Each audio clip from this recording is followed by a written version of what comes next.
¿Qué tal, amigos?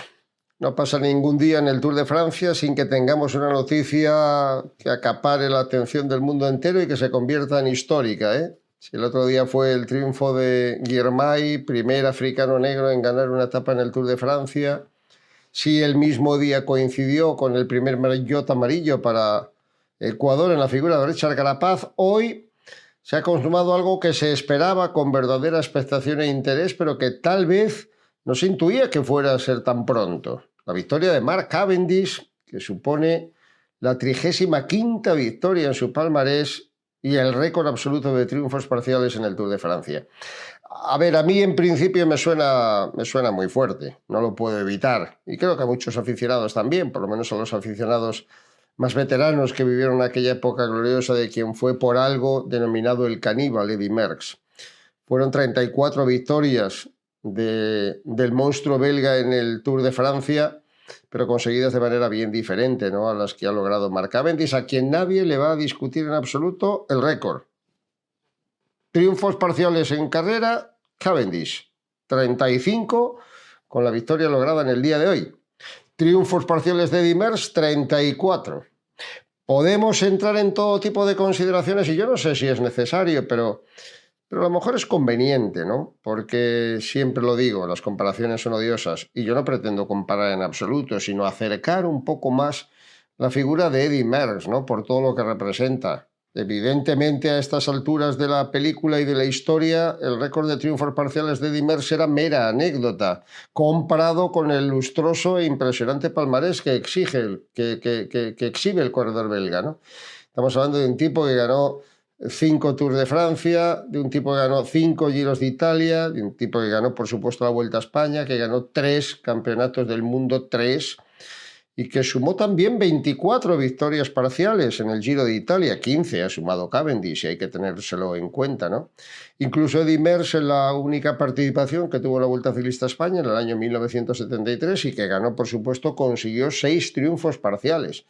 Es decir, no se sujeta a ningún tipo de comparación ni se pretende en absoluto, ¿no? Hablar de Eddy Merckx es hacerlo casi postrado de hinojos y de manera absolutamente reverencial a quien ha sido el número 1 de la historia de este deporte y a quien tal vez, porque son 25 los años que tiene, podría más o menos emular Tadej Pogačar. Precisamente esa es un poco la comparación innecesaria para la mayoría de los aficionados, pero como digo, tal vez conveniente para algunos, ¿no? La comparación, incluso siendo infinitamente menor el número de victorias, la aguanta mucho mejor Pogačar que Mark Cavendish. Cavendish es un velocista, probablemente además de conseguir este récord de victorias, puede pasar a ser considerado, y lo será, aunque es difícil, ¿no?, comparar en los tiempos y en épocas tan diferentes, como el mejor velocista de la historia, por todo lo que ha sumado, también un campeonato del mundo. Pero claro, las limitaciones de Cavendish han sido enormes comparada con todo este tipo de corredores, ¿no? Cuando hablamos de Pogačar nos estamos refiriendo a un ciclista que ya ha sumado con 25 años 78 triunfos parciales, 12 victorias de etapa en el Tour. Bromeaba con él Cavendish en el rodillo al poco de concluir la etapa, y cuando recibía la felicitación del maillot amarillo del Tour, le decía Mark, no osarás superarme. Y decía otro, tranquilo, tranquilo. Yo no sé si Cavendish se fue tan tranquilo, sí, feliz, enormemente dichoso, con su familia rodeándole en la línea de meta, con todo el mundo, rivales, incluso celebrando tan histórico acontecimiento, pero tal vez con la mosca detrás de la oreja. No es fácil que la trayectoria de Pogačar se extienda tantísimo en el tiempo, ¿no? Cavendish ha cumplido el pasado mes de mayo 39 años, Orden del Mérito británico, y gana por fin 16, casi 16 años después, la última victoria. Hay que retrotraerse al año 2008 para recordar cuando él estaba en las filas del equipo del HTC Columbia, su primer triunfo parcial en un Tour de Francia. En aquella edición ya consiguió 4 victorias y se exhibió ante el mundo, ¿no?, como un corredor con 23 años, poco menos que intratable. Pero digo lo de Pogačar porque en efecto se asemeja a Eddy Merckx mucho en que la inmensa mayoría de las victorias, muchas más que Merckx, la inmensa mayoría de las victorias de Pogačar están conseguidas después de espectaculares acciones, la mayoría de las veces individuales, mientras que Eddy Merckx, que también firmó triunfos autoritarios y excelentes, sumó muchas victorias dada su enorme punta de velocidad, ¿no? Por lo menos en grupos más o menos numerosos. Pero bueno, como digo, es rescatar un poco la imagen de Eddy Merckx, que también ganó 7 Milán-San Remo, que ganó 5 Liejas-Bastogne-Liejas. Cuando estamos equiparando a Pogačar y a Merckx, precisamente, pues son capaces de ganar un Tour, de ganar una clásica dura, de ganar una clásica rápida como la Milán-San Remo, de ganar Lombardía, de ganar todas las pruebas relevantes del campeonato, del calendario del World Tour. A Pogačar le queda el campeonato del mundo, pero ya veremos a ver si no lo consigue. Vamos a ver si no es campeón olímpico también. Bueno, no es el objetivo de esta entrega hablar de los palmarés de unos y de otros, sino responder un poco a la preocupación o a la comparación que se puede hacer.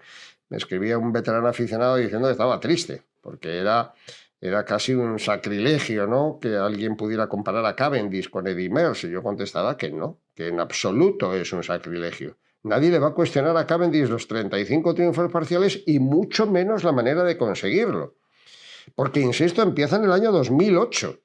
Y para un corredor de fondo, etcétera, casos hay, uno bien reciente tenemos en la figura de Alejandro Valverde, bueno, pues prolongar su actividad ciclística tiene muchísimo mérito, pero está más al alcance. Pero para un sprinter, sprintar y ganar una etapa del Tour con 23 años y volver a sprintar y ganar una etapa del Tour con 39, esto creo que tiene un mérito que ha de reconocerse. Por eso, precisamente, prefiero huir de las comparaciones, porque comparar en este caso es imposible. Le podemos comparar con otros velocistas. Y no sé si es mejor que Van Looy, o que Van Stenberger, o que Mario Cipollini, o que tantos velocistas grandes que ha habido en la historia del ciclismo. No sé, pero sí sé que es el que ha conseguido, primero, el récord y segundo, la hombrada de conseguir, de que pasaran desde la primera victoria hasta la última 16 años.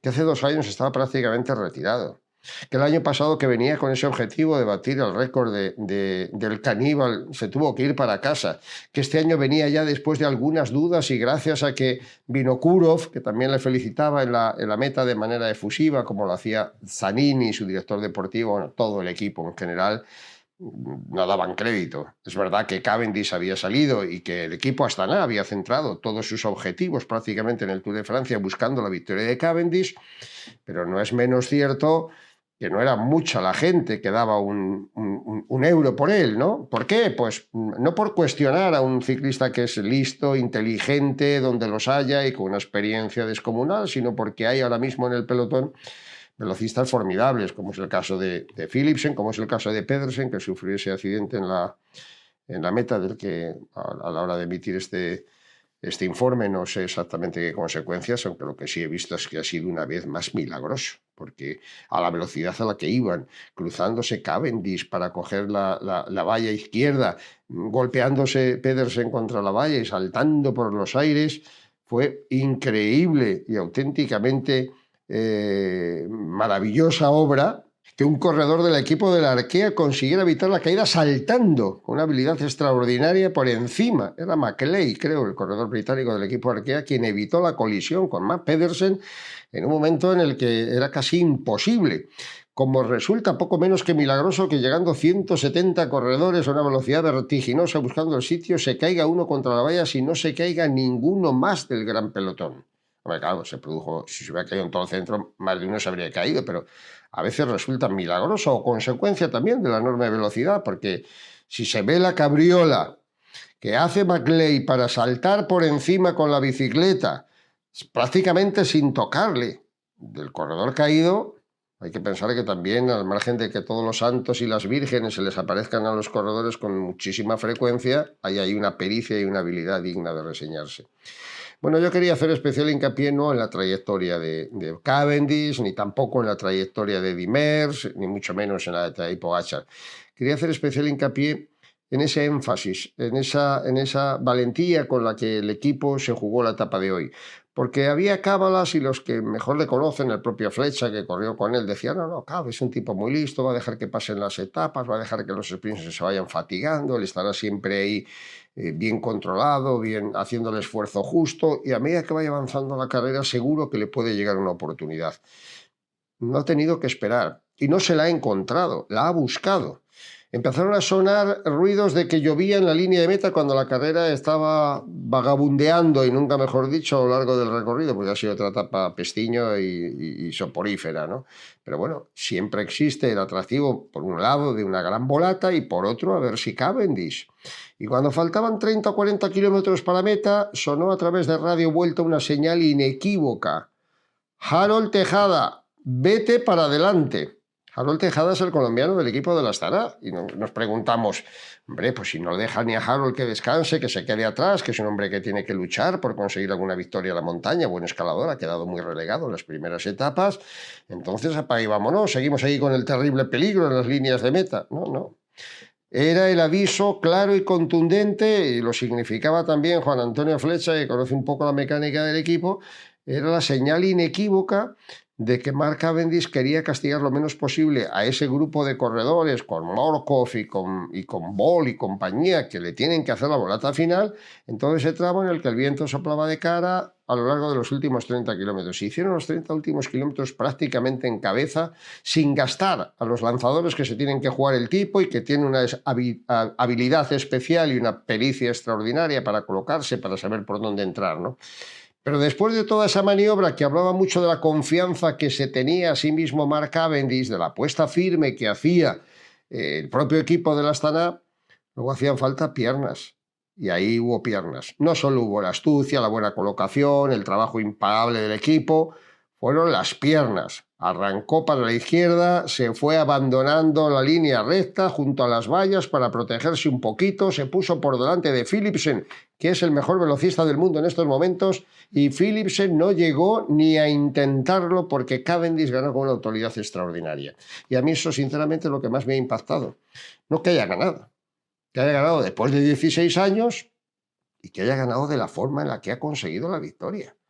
Costaba mucho imaginar que Cavendish fuera a conseguir un triunfo si no se hubieran dado una serie de circunstancias más a su favor. Pero en las primeras etapas de la carrera, con todos los velocistas todavía enteros, sienta cátedra. Su victoria es, por supuesto, un récord histórico, pero es también un aldabonazo de un mérito espectacular. Por eso digo que incluso los que no se alegrasen demasiado porque que sacrílego, herético es acabar o igualar a Eddy Merckx, que fue grande entre los grandes y que sumó esas 34 victorias a golpe de calidad y de superioridad. Por otra parte, hay que rendirle pleitesía al caballero del orden británica, ¿no? Al corredor nacido pues hace casi 40 años en la isla de Man, 40 años después que Eddy Merckx, curiosamente, y que viene a conseguir superar ese registro 49, ¿no? Son, creo, 49. Digamos que medio siglo después de haberlo conseguido el belga, que entre otras cosas también fue récordman mundial de la hora, que no se nos olvide. Bueno, pues creo que ha sido un colofón enorme, ¿no? Un colofón brillantísimo para una etapa intrascendente. Lo decía yo también el otro día, ¿no? Era curioso que la etapa más aburrida del Tour y una de las etapas más aburridas de la historia del Tour, porque es que no hubo ni fuga, nos deparó dos sucesos y acontecimientos históricos. De un lado, lo de Girmay, y de otro lado, lo de Richie Carapaz. Pues hoy que hemos tenido una etapa bastante parecida, porque no ha habido más que dos voluntarios que se prestaron a estar rodando durante unos kilómetros, los dos franceses en Groupama y en Total Energies durante la carrera, fue meramente anecdótico. Todo el resto de la carrera se hizo en grupo, sin que hubiera ninguna tensión especial y solo la prevención de que la lluvia pudiera poner en peligro el final. Afortunadamente, aunque llovió en determinados momentos cerca de meta, cuando llegó la carrera a la línea de meta, la verdad es que estaba completamente seco y que pudimos presenciar un sprint, insisto, con la lamentable caída de Mads Pedersen, que espero pueda estar en la línea de salida, porque era un corredor que estaba peleando con Girmay por el maillot verde y también, por supuesto, por conseguir cada una de las victorias de etapa, ¿no? Bueno, recuerdo la clasificación de la etapa, porque ganó Cavendish después de 4 horas de esfuerzo, por delante de Philipsen, de Kristoff, de Lee, de Jacobsen, de Ackermann, de Marr, Thyssen, Girmay otra vez y Vandenberg. Estaban ahí todos los velocistas y hoy no hubo ni trampa ni cartón, con mérito incluso para Kristoff, que perdió contacto a raíz de una avería y llegó adelante. pero sobre todo con el mérito muy especial y muy reseñable de cómo gana Mark Cavendish a Jasper Philipsen y al resto de los favoritos. Así que pasamos una jornada aburrida, de las que no hubieran figurado ni en el registro de esta edición y sin embargo nos deja afortunadamente un registro para la historia. Siempre se hablará de aquel Tour de 2024 cuando Cavendish consiguió superar el récord del caníbal Eddy Merckx. Bueno, quiere decir que el Tour anda vivo, que el Tour sigue enviando, como dicen ahora, inputs, ¿no? Momentazos que llegan al mundo entero por la trascendencia de estos resultados, pero que en el fondo subyace con la emoción del ciclismo, de las grandes estrellas que todavía lo tienen todo por ofrecer después de lo que ocurrió ayer camino del Galibier, ¿no? Y que nos dejó la clasificación general tal y como continúa hoy, por supuesto, porque no ha habido ninguna novedad. Pogačar es líder, a 45 segundos está Evenepoel, a 50 Vingegaard, a 1.10 Ayuso, a 1.14 Roglic, a 1.16 Carlos Rodríguez, a 1.32 Mikel Landa, a 1.32 Joao Almeida, a 3.20 Giulio Ciccone y a 3.21 Egan Bernal, en el mismo tiempo Jorgenson, Gal y Adam Yates. Bueno, mañana no debería pasar gran cosa, sinceramente, pero uno ya no sabe si de repente se pueden cambiar las tornas. Hoy, que no se me olvide, un momento de verdadero pánico que solo la habilidad extraordinaria de Pogačar evitó. Cuando más tranquila y más relajada iba la etapa, Pogačar estuvo en un tris de irse al suelo, tal y como sería kilómetros después Christophe Laporte, afortunadamente sin consecuencias. Digo esto a modo de recordatorio porque es muy difícil sobrevivir al Tour de Francia. Es muy difícil mantener durante 3 semanas un ritmo alto, pero también es muy difícil ir librando caídas, enfermedades, contrariedades, circunstancias puntuales que pueden dar al traste con el magnífico rendimiento de un ciclista. Factores que no se controlan y que en el momento más pensado te pueden incluso mandar para casa. Lo de Pogačar fue un verdadero milagro. No sé si la caída hubiera tenido mayores consecuencias, eso es otra historia, aunque golpazo que se lleva el ciclista en el cuerpo lo lleva hasta el final, pero es verdad que su pericia le permitió eludir y esquivar una salvada increíble, ¿no? Una caída que es que la veíamos, ¿no? En una mediana y con una señal que prácticamente se comió el corredor esloveno, el líder de la carrera, para salvarla in extremis, ¿no? Pero bueno, que digo que la etapa de mañana sobre el papel debe representar una gran dificultad. Salimos de Mâcon y nos dirigimos a Dijon con 163 kilómetros, un perfil fundamentalmente plano, una cota de cuarta categoría poco de salir, también el sprint intermedio, la meta volante en los primeros kilómetros de la etapa y la sensación de que tiene que haber una nueva volata.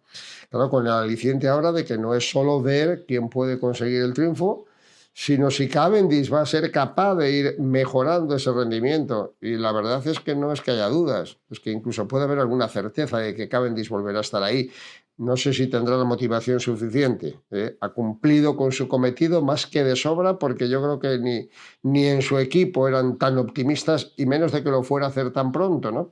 Pero si se sigue encontrando con fuerzas y demostrando la potencia que ha exhibido en el día de hoy, pues no habría que descartar que lo viéramos peleando mañana otra vez. Así que ese será un aliciente a mayores para la guerra por las victorias parciales y sobre todo también por los puntos de ese maillot verde tan apetecible y para el que hay tantos candidatos. Vamos a desearles suerte a los corredores que la necesitan cada día y vamos a acompañarles en el camino. Así que no faltéis. Gracias por estar ahí.